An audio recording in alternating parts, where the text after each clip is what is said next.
Bonjour à toutes et à tous, et très heureux de vous retrouver à nouveau sur Mac+, pour cette édition du vendredi 22 mars.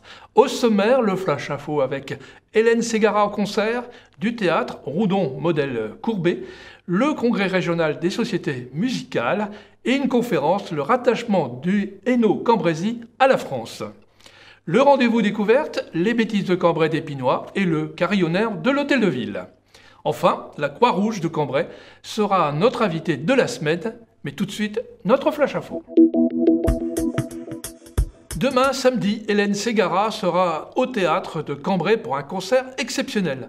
Après la sortie réussie de son nouvel album et ses 10 ans de carrière, la célèbre chanteuse revient en salle avec son spectacle Parmi la foule, dans un nouveau style, plus léger, délaissant les envolées lyriques qu'on lui connaissait.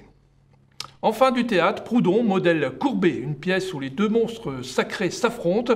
La rencontre de ces deux personnages hauts en couleur n'exclut pas pour autant l'humour et la légèreté. Théâtre de Cambrai, jeudi 28 mars à 20h. Entrée 20 €, tarif réduit 11 € et scolaire 6 €.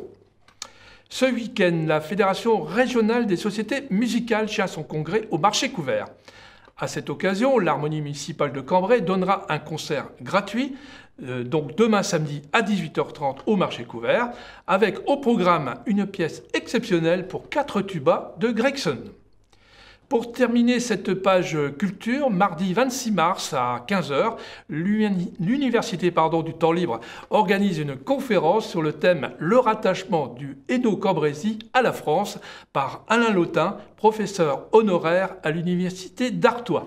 5 € pour les non-membres de l'UTL et gratuit bien sûr pour les membres. Pour poursuivre, le salon de l'auto et de la caravane ouvrira ses portes les 22 et 23 mars au Palais des Grottes. De nombreux concessionnaires, voitures et camping, caravaning, camping-car vous attendent, un lieu idéal pour rêver déjà des vacances. Ouverture de 9h à 19h, samedi et dimanche, entrée gratuite. Enfin, on termine par le sport, à commencer par le volleyball. Cambrai reçoit en Ligue B le club d'Asnières et en badminton, le club de Cambrai organise les interclubs Salmayeux de 8h à 17h. Et voilà donc pour les informations de la semaine. C'est le moment de retrouver Marine et notre rendez-vous découverte. Marine, c'est à vous. Un rendez-vous plutôt gourmand cette semaine avec Mac+. Nous nous sommes rendus pour vous chez Dépinois pour voir comment étaient fabriquées les fameuses bêtises de Cambrai. Jean-François s'est rendu sur place. François Campion nous a accueillis et a répondu à nos questions. Place aux images. Mais écoutez, il faut savoir que Dépinois est la plus vieille marque de bêtises de Cambrai. Et Dépinois fermait ses portes dans les années 65-66. Et mon père, qui était lui brasseur, comme dans beaucoup de villages dans le nord de la France, un jour, en faisant sa tournée de clientèle, notamment de café, rencontre Mademoiselle Dépinois, qui avait donc 65-68 ans. Ils se connaissaient, puis en buvant une petite coupe de champagne, cette demoiselle lui dit « Tiens René, je vais vendre ma marque de bêtises ». Le papa, un petit peu opportuniste, il faut savoir que nous sommes 5 enfants dans la famille, s'est dit « Tiens, oui, pourquoi pas ». Donc, il a racheté la marque Dépinois en 72. Bon an, mal an, il travaillait de temps en temps pour fabriquer de la bêtise de Cambrai, mais Dépinois avait pratiquement fermé ses portes. Et puis un jour, lorsqu'il a pris sa retraite en 89, je ne croyais plus du tout à l'avenir de la bière. Et donc, on s'est donné un pari, mon épouse et moi-même, de relancer cette confiserie, cette marque de bêtises de Cambrai. Je dirais qu'aujourd'hui, on a réussi, puisque on travaille à peu près 140 tonnes de bêtises aujourd'hui dans l'année, alors qu'on a démarré en 89 en fabriquant à peine 10 tonnes par an. Un petit peu à la fois, donc on a développé les marchés, on a développé des marques de distributeurs, notamment comme la marque Reflet de France, avec qui on est introduit dans toute la France, notamment chez Carrefour. On a réussi à exporter aussi au Japon. On est allé faire un petit tour à Tokyo. On est allé faire un petit tour à Pékin, à Shanghai. Donc vous voyez que la bêtise, aujourd'hui est connu dans le monde entier. Merci à François Compion d'avoir répondu à nos questions. Et avant de recevoir notre invité maintenant, nous allons découvrir un personnage, celui qui réveille tous les samedis matins la ville de Cambrai. On ne le connaît pas et pourtant, vous l'écoutez, il s'agit du carillonneur de l'hôtel de ville. Jean-François s'est rendu sur place, donc à l'hôtel de ville. Regardez. Au départ, donc, je suis contrebassiste, originaire de Douai. Voilà, j'ai fait mon cursus à Douai, puis après au CNSM de Paris, le Conservatoire national supérieur de musique de Paris. Et puis après, j'ai eu envie de faire du carillon que j'ai entendu toute ma jeunesse à Douai. Voilà. Et à Douai, il y a l'unique classe en France dans un conservatoire aéronnement régional de carillon. Donc, oui. Pourquoi cette passion tout d'un coup c'est les souvenirs de mon enfance, d'avoir entendu tout le temps le carillon en haut du beffroi qui sonnait tout le temps. Et je me suis dit, tiens, allez, pourquoi pas s'inscrire dans la classe de carillon. Et donc, quand je me suis présenté ici pour la classe de contrebasse à Cambrai, on m'a dit que le carillonneur était décédé l'année d'avant, Monsieur Drapier. Donc, j'ai proposé mes services et puis voilà, ils étaient à la recherche de quelqu'un et j'ai découvert ce carillon.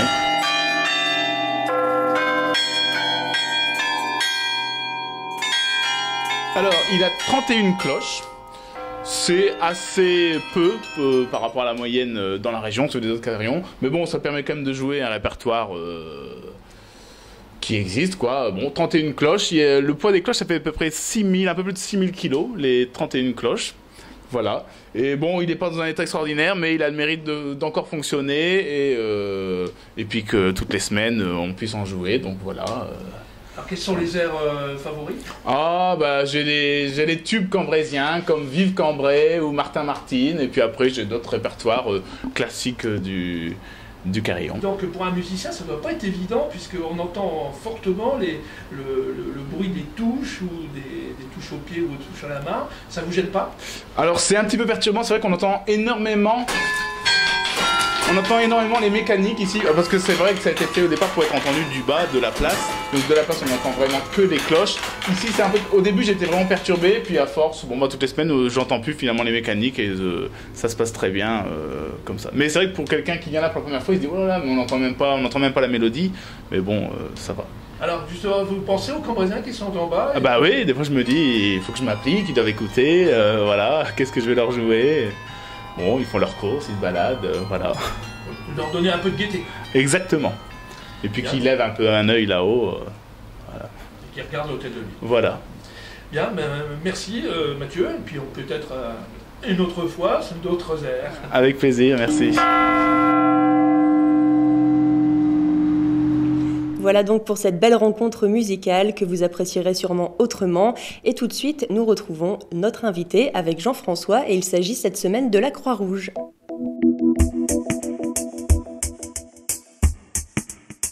Eh bien, nous avons effectivement le plaisir de recevoir Carlos Pardal, président de l'unité locale de la Croix-Rouge Cambrai. On va voir avec lui quelles sont les missions de la Croix-Rouge. Alors, les missions de la Croix-Rouge française, la Croix-Rouge française intervient dans 5 domaines principaux. Il y a l'action sociale, le secourisme, la santé, l'action internationale et aussi la formation. À Cambrai, nous sommes axés principalement sur 2 domaines d'intervention que sont l'action sociale et le secourisme. Alors tout cela demande, je suppose, pas mal de main-d'œuvre, de personnel? Bien entendu, il va de soi que compte tenu de l'activité de la structure, par exemple dans le domaine de l'action sociale, nous procédons à des distributions de colis alimentaires une fois tous les 15 jours et cela durant toute l'année. Donc besoin de main-d'œuvre forcément, il y a un besoin aussi de gérer un peu tout cette... Et vous avez suffisamment de personnel aujourd'hui? Actuellement non, dans ce domaine-là particulier, pas suffisamment, et pas uniquement au niveau de cette action particulière, mais c'est vrai que nous rencontrons des difficultés pour trouver des bénévoles qui soient disponibles en semaine d'ailleurs. C'est le moment ou jamais, vous avez l'antenne. Si vous voulez faire un appel Eh bien, profitez-en, ils doivent se renseigner où, comment faire? Voilà, donc il y a plusieurs possibilités. Se rendre à la maison des associations, bien évidemment, et puis laisser les coordonnées afin que nous puissions rappeler la personne en question. Il y a aussi la possibilité de laisser un message sur le numéro de téléphone de la Croix-Rouge, ou encore éventuellement la possibilité d'adresser un mail sur d'aller sur le site de la Croix-Rouge, puisque nous avons un site aussi internet, la Croix-Rouge de Cambrai. Oui, si vous l'avez. Voilà, vous tapez délégation Cambrai, Croix-Rouge, vous trouverez facilement le site, ça ne me revient pas, l'adresse n'est pas, je l'imprime pas forcément. Ils vont la trouver, vous inquiétez pas. Mais il y a vraiment de grandes possibilités de pouvoir transmettre le message. Alors, tout ça demande aussi beaucoup de fonds, je suppose? Oui, bien sûr, parce que l'aide alimentaire, voilà, on est en convention en partenariat avec la Banque alimentaire, mais ceci dit, il nous arrive parfois d'acheter des denrées pour compléter les colis, parce que on n'a pas toujours la quantité nécessaire et la qualité aussi, donc voilà, parfois on est obligé. La recherche de dons, éventuellement, mais vous faites aussi des actions? Oui, bien entendu. Et puis on collecte dans les magasins aussi. On fait 3 collectes de denrées durant l'année pour avoir plus de denrées encore, afin de distribuer convenablement nos colis alimentaires. Donc voilà, on a vraiment besoin de main-d'œuvre, parce que les collectes nécessitent aussi quand même une grosse présence sur le terrain. Il faut être devant les supermarchés. Il faut collecter toutes ces denrées et les distribuer, etc. Donc ça demande beaucoup de personnel en fait. Alors, dernière petite question, je suppose que les bénévoles qui aimeraient rejoindre la Croix-Rouge vont être formés? Oui, il y a des formations. Alors dans le champ de l'action sociale, il n'y a pas vraiment de formation spécifique à avoir, c'est-à-dire que n'importe qui peut venir chez nous et puis d'entrée participer aux actions sociales. Ça ne demande pas vraiment de dispositions particulières. Par contre, il est vrai que dans le cadre du secourisme, lorsqu'on forme, c'est-à-dire que lorsqu'on met en place des gens dans une action de secourisme, il est bien entendu obligatoire d'avoir une formation. Alors vous avez un rendez-vous pour le mois de juin? Déjà, on va l'annoncer, mais on y reviendra certainement beaucoup plus tard dans nos prochains Mac+. Oui, tout à fait. L'unité, en fait, pour la première fois, s'est lancée dans une grande manifestation. Donc, on est en train de préparer, d'organiser un grand concert des années 80 avec 2 groupes mythiques que sont Bonnet M et puis Gold. Et ensuite, il y aura une soirée avec un disque jockey, tout ça pour terminer la soirée dans de bonnes conditions, je dirais. Eh bien, merci Monsieur Pardal et bonne chance pour vos prochaines animations. Quant à nous, on se retrouve dès vendredi prochain pour un nouveau numéro de Mac+. En tout cas, bonne semaine à toutes et à tous et dans la bonne humeur, bien sûr.